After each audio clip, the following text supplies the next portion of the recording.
যে সামনে রমজান মাস, যখন আসে রমজান মাস তারাবি মানেই নাকি তাড়াতাড়ি। এই 4G 5G গতি নামাজি আছে না না, তারাবি মানেই তাড়াতাড়ি মার একটা বাড়ি। তারাবি পড়ার মনে প্রতিযোগিতা শুরু হয় রমজান মাস আসলে প্রত্যেকটা মসজিদে। কয় দোস্ত তোমাদের মসজিদে আমাদের হুজুর বিদ্যুতের গতি ফেল কে, কয় 20 মিনিটে শেষ। তাই নাকি? কয় আমাদের হুজুরে আরো গতি কে, কয় আমাদের হুজুর 16 মিনিটে শেষ করেছে। খালি আলহামদুলিল্লাহ আর দলিন বোঝা যায়, মাঝখানে কি ভূমিকম্প হুজুর নিজেও জানে না। কথা বলে ঠিক কিনা? এরা নামাজ পড়ছে না তামাশা করছে, আল্লাহ ভালো জানে।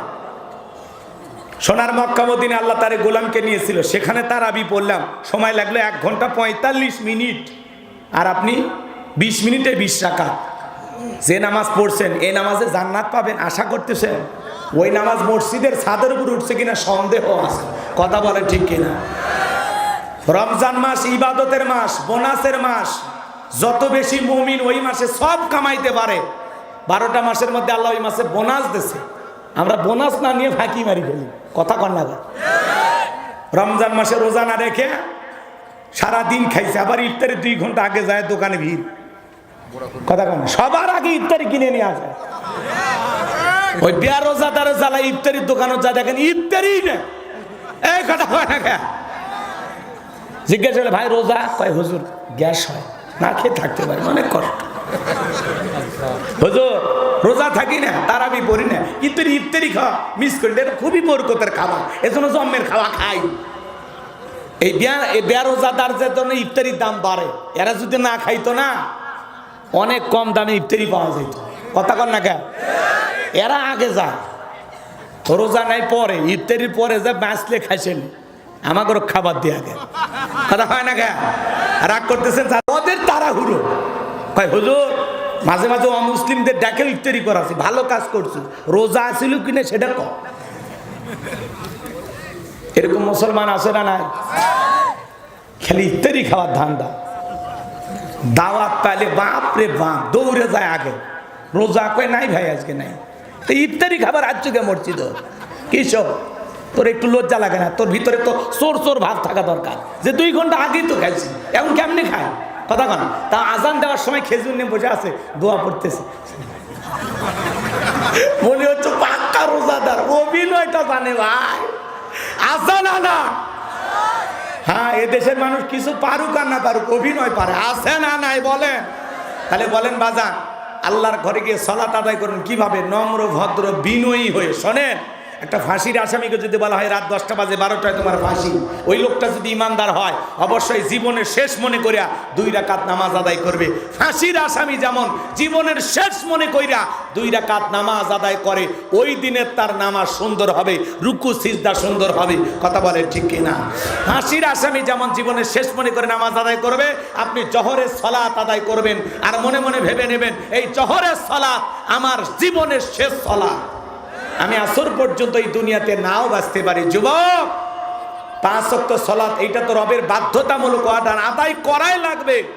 আবার রাতের 1টা 2টা 3টার দিকে উঠা আরামের বিছানা ত্যাগ করে ঠান্ডা পানিতে ওযু বানায় তাহাজ্জুদের জায়নামাজে দাঁড়ানো দরকার আছে না নাই? যারা গভীর নিশীথে তাহাজ্জুদের জায়নামাজে দাঁড়ায় এরা রুকু সিজদার মাধ্যমে আল্লাহর সাথে প্রেম করে। কথা বলেন ঠিক কিনা? এজন্য আল্লাহ বলেন ওয়াল্লাযীনা ইয়াবিতুনা লিরাব্বিহিম সুজদাও ওয়া কিয়ামা, যারা রাত্রি জাগরণ করে আমি আল্লাহকে সিজদা দেয়, আমি আল্লাহর জন্য দণ্ডায়মান হয়ে যায়। এই নামাজ শুধুমাত্র আল্লাহকে খুশি করার জন্য। কথা বলা? জোহর তাড়াহুড়ো করে পড়া লাগে, দুনিয়ার ব্যস্ততা আছে। আসর তাড়াহুড়ো, মাগরিব তাড়াহুড়ো, এশা তাড়াহুড়ো, কিন্তু রাতের বেলায় যে নামাজে আপনি দাঁড়ায় গেলেন তাহাজ্জুদে, এই নামাজ তাড়াহুড়ো করে কেউ পড়ে না, সবাই সময় নিয়েই পড়ে। কথা বলেন ঠিক কিনা? তাহলে যারা তাহাজ্জুদ পড়ে এরা জীবনে আল্লাহর সাথে প্রেম করার একটা সময় পাইছে। তাহাজ্জুদ যারা পড়ে এরা তাহাজ্জুদের জায়নামাজে ফিস ফিস করে যা বলে তার এই ফিস ফিস আওয়াজ আল্লাহ তাআলা আরশে আজিমে বসে শুনতে পায়। সুবহানাল্লাহ। তাহলে কোন বান্দায় যদি আল্লাহর কোন বান্দা যদি সিজদায় গিয়ে ফিস ফিস করে যা বলে, ওই ফিস ফিস আওয়াজ আমার আল্লাহ আরশে আজিমে বসে শুনতে পায়। বলুন সুবহানাল্লাহ। আমার আল্লাহ এমন এক আল্লাহ, পিপিলিকা জমিনের ভিতরে চলাফেরা করে, ওই পিপিলিকার পায়ের আওয়াজ আমার আল্লাহ তাআলা আরশে আজিমে বৈশা শুনতে পায়। বলুন সুবহানাল্লাহ। একটু চিৎকার মেরে বলুন সুবহানাল্লাহ। হে যুবক, তাহলে যারা তাহাজ্জুদের জায়নামাজ আল্লাহর সাথে প্রেম করে এরা হলো খাঁটি প্রেমিক, পৃথিবীর সেরা প্রেমিক। নামাজের মাধ্যমে, সিজদার মাধ্যমে আল্লাহর সন্তুষ্টি অর্জনের আশায় রাত্রি জাগরণ করে। কথা বলেন ঠিক কিনা? আর যারা যুবক আছো, চ্যাটিং করো, ফেটিং করো, হ্যাঁ, সারা রাত জায়গায় জায়গায় ইমো মেসেঞ্জারে কথা বলো, চ্যাটিং করো, সারা রাত মোবাইলে অনলাইনে জুয়া খাইলা, বান্ধবীর সাথে ভিডিও কলে দেখা কথা কন না কেউ, সারা রাত চ্যাটিং ট্যাটিং কইরা ফজরের আজান হয় যখন ওই হাইব্রিড যুবক ঘুমাইতে যায় তখন। যুবক, এই ঘুম ভাঙলে সকাল, না ভাঙলে পরকাল। কথা বলেন ঠিক কিনা? কেমন করে ঘুমাও তুমি ওরে দিনাজপুরের যুবক, কেমন করে ঘুমাও তুমি ফজর করে কাজা, এমন তো হতে পারে ও তোমার জহরে জানাজা, এমন তো হতে পারে ও তোমার জহরে জানাজা। কথা বলে ঠিক কিনা? যুবক, এই ঘুম ভাঙলে সকাল, না ভাঙলে পরকাল। তোমার মতো কত যুবক ঘুমাইলো আর জাগতে পারলো না। এরকম একটা ঘুম, এরকম একটা দিন তোমারও আসতে পারে, আমারও আসতে পারে। এজন্য আসুন, অন্তত শেষ ঘুম ঘুমানোর আগে আমরা যেন ফজর করে ঘুমাইতে পারি। শেষ ঘুম ঘুমানোর আগে আমরা যেন জহর করে মালিকের ডাকে সাড়া দিতে পারি। আমি যেন নামাজি হয়ে আল্লাহর ডাকে সাড়া দিতে পারি। 5 ওয়াক্ত সালাত এটা মালিকের বাধ্যতামূলক অর্ডার। নিজেকে মুসলিম দাবি করলে আপনাকে 5 ওয়াক্ত সালাত আদায় করতেই হবে, করতেই হবে, করতেই হবে। আপনি 7 দিন পরে পরে জুমার নামাজ 2 রাকাত পড়েন আর মনে করেন বিরাট বড় পাক্কা মুসলমান। হ্যাঁ, 7 দিন পরে পরে জুমার নামাজ পড়ে যারা লাইফ সাপোর্টে বেঁচে থাকা মুসলমান, তারা যখন তখন ইমাম চলে যেতে পারে। কথা কন? সালাত না পড়ে আপনি পাক্কা ইমানদার দাবি করেন, ভণ্ডামি শুরু করছেন আল্লাহর সাথে। না, কিসের পাক্কা ইমানদার আপনি? যে নামাজ না পড়ে নিজেকে পাক্কা ইমানদার দাবি করে। আরে বেটা, পাক্কা না, তোর ইমান ফাক্কা, ফাক্কা। কথা কন? যার সালাত নাই তার ঈমান নাই। বাইনাল আবদি ওয়া বাইনাল কুফরি তারকুস সালাহ।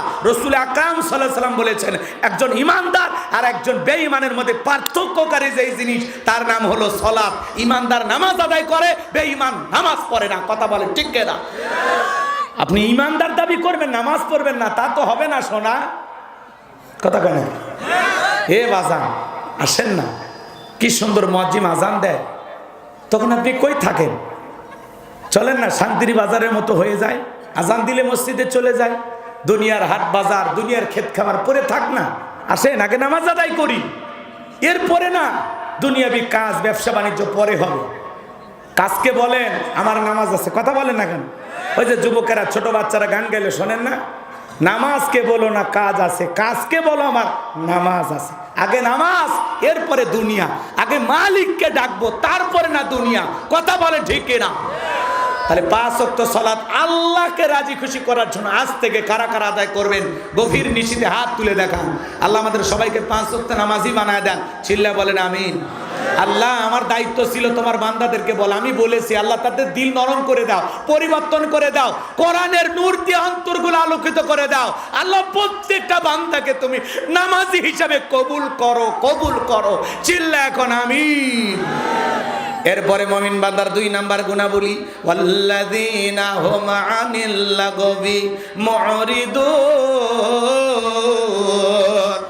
মুমিন বান্দার 2 নাম্বার গুনাহবলী, ওরা তো কথাবার্তা বলা যাবে না, এক জায়গায় বসে 2-3 ঘন্টা গল্প, অমুক খারাপ তমুক খারাপ, এ ভালো না সে ভালো না। মনে হয় গীবত কমিটির সভাপতি সেক্রেটারি বসে গেছে, চায়ের কাপে ঝড় তুলছে। আছে না নাই? আপনি কি মনে করেন জবান দিয়ে যা ইচ্ছে তাই বলবেন না বাজান? আপনার জবানের প্রত্যেকটা কথার হিসাব একদিন আল্লাহর কাছে দেওয়া লাগবে। আমার আল্লাহ বলেন, মা ইয়ালফিজু মিন কাউলিন ইল্লা লাদাইহি রাকিবুন আতীদ। বান্দা এমন কোন কথা বলে না যে কথা রেকর্ড করার জন্য আমার ফেরেশতারা নাই। আপনি চায়ের কাপে ঝড় তুলতেছেন, মনে রাখবেন বাজান, প্রত্যেকটা কথার হিসাব একদিন আল্লাহর কাছে দেওয়া লাগবে। চা খাইতেছেন আর কোন অমুক খারাপ তমুক খারাপ, অমুকের বউ ভালো না, অমুকের মেয়ে ভালো না। ও চাচা, এত পেশাল কে? হ্যাঁ, আপনি এত পথের পেশালি কে? চা খাচ্ছেন, খান, চুপ থেকে খান, বক বক বক বক বক বক। কথা কয় না কেন? আল্লাহ খালি জবান দিছে বক বক করার জন্য না, আল্লাহ জবানের হিসাবও নেবে। কথা বলেন, এই যে মোবাইল রিচার্জ করে কথা বলা লাগে, জবানটা যদি ফেরেশতাদের কাছে টাকা দিয়ে রিচার্জ করা লাগতো তাহলে বুঝতেন কথার দাম কত। এই জন্য মুমিন বান্দা অনার্থক কোনো কথা বলবে না, অপ্রয়োজনীয় কোনো কথা বলবে না। মুমিন বান্দা জবান দিয়ে সে কথা বলবে যে কথা বলে সব হয়। প্রয়োজন যতটুকু কথা বলবো ততটুকু, প্রয়োজনের অতিরিক্ত কথা বলা থেকে বিরত থাকেন। মাংসমাতা নাজা, চুপ থাকলেও নাজাত পাবেন, চুপ থাকলে গুনাহ থেকে বেঁচে থাকবেন। মুখ খুলে গীবত হয়ে যাবে, অন্যের সমালোচনা হয়ে যাবে। কথা কয় না কে? কথা ঠিক? তাহলে জবান দিয়ে যা ইচ্ছে তাই বলা। আগে মহিলা 5-7 জন এক জায়গায় হলে গীবত হইতো, এখন পুরুষেরা 8-10 জন এক জায়গায় হলে গীবত শুরু করে দেয়। মৃত ভাইয়ের গোস্ত খাওয়াকে ভালোবাসেন, এটা কেমন লাগবে? এটা ঘৃণিত কাজ না?